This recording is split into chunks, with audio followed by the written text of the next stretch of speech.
ನಮಸ್ತೆ ಎಲ್ಲರಿಗೂ. ರೇಷ್ಮಾ ಬಾನು ಅಂತ ಇವರು ಇಲ್ಲೇ ನಮ್ಮ ಚಿಕ್ಕಬಸ್ತಿಲೇ ಇರೋದು. ಅವರು ಥೈರಾಯ್ಡ್ಗೆ 3 ತಿಂಗಳ ಹಿಂದೆ ಅವ್ರು ಏನು ಮಾಡಿದರು ಅಂದರೆ, ಇದು ಥೈರಾಯ್ಡ್ಗೆ ಅಲ್ವೇರಾನುವೆ ಇದು ಥೈರಾಯ್ಡ್ ಕ್ಯಾಪ್ಸಲ್ ತಗೊಂಡಿದ್ರು. ಇವಾಗ ಅವರು 3 ತಿಂಗಳಾದಮೇಲೆ ಹೋಗಿ 4ನೇ ತಿಂಗಳಿಗೆ ಏನು ಮಾಡಿದ್ದಾರೆ, ಚೆಕಪ್ ಮಾಡಿದ್ದಾರೆ, ನಾರ್ಮಲ್ ಬಂದಿದೆ. ಇವಾಗ ಅವರು ಈ ನಾರ್ಮಲ್ ರಿಪೋರ್ಟ್ನ ತಗೊಂಡು ಬೇರೆಯವ್ರಿಗೆ ಹೇಳ್ದಕ್ಕೆ, ಬೇರೆಯವರು ನಮಗೂ ಬೇಕು ಅಂತ ಹೇಳ್ದಕ್ಕೆ ಮತ್ತೆ ಬಂದು ಬೇರೆಯವ್ರಿಗೆ ತಗೊಂಡು ಹೋಗ್ತಾ ಇದ್ದಾರೆ. ಅವ್ರ ಬಾಯಿಲೇ ಕೇಳಿ ಥೈರಾಯ್ಡ್ ಯಾವ ಥರ ಕಂಪ್ಲೀಟ್ ಆಗಿದೆ, ಯಾವ ಥರ ಇವ್ರಿಗೆ ಚೆನ್ನಾಗಿ ಕಾಣಿಸ್ತಾ ಇದೆ ಅಂತ ಅವ್ರ ಬಾಯಿಲೇ ಕೇಳಿ. ಯಾರೂ ಅಷ್ಟೇ ನಮ್ಮ ಪ್ರಾಡಕ್ಟ್ನ ಯೂಸ್ ಮಾಡಿದ್ಮೇಲೆ ನೀವು ಎದುರ್ಕೊಳ್ಳೋದಂಗೆ ಇಲ್ಲ.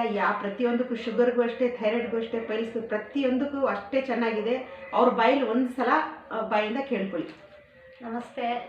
DLS ಕಂಪ್ನಿಗೆ ನಾವು ಇದು ಥೈರಾಯ್ಡ್ ತುಂಬಾ ಇತ್ತು. ನನಗೆ ಹೋಗಿ ತೋರಿಸಿದ್ಕೆ ಥೈರಾಯ್ಡ್ ಇದೆ ಅಂದರು. ಮಾತ್ರೆ ನುಂಗ್ತಾ ಇದ್ದು. ನಾವು 3 ಎಲ್ಲ ನಾರ್ಮಲ್ ಬಂದಿದೆ. ಹೋಗಿ 4ನೇ ತಿಂಗಳಿಗೆ ಚೆಕಪ್ ಮಾಡಿಸಿದ್ಕೆ ನಾರ್ಮಲ್ ಬಂದಿದೆ, ಮಾತ್ರೆನೂ ನುಂಗಬೇಡಿ ಅಂದ್ರಿ. ಬೇರೆ ಹೇಳಿದ್ದಾರೆ, ಅವ್ರಿಗೆ ತೊಗೊಂಡು ಹೋಗ್ತಿದ್ದೀನಿ ಥೈರಾಯ್ಡ್. Thank you. ಥ್ಯಾಂಕ್ಸ್.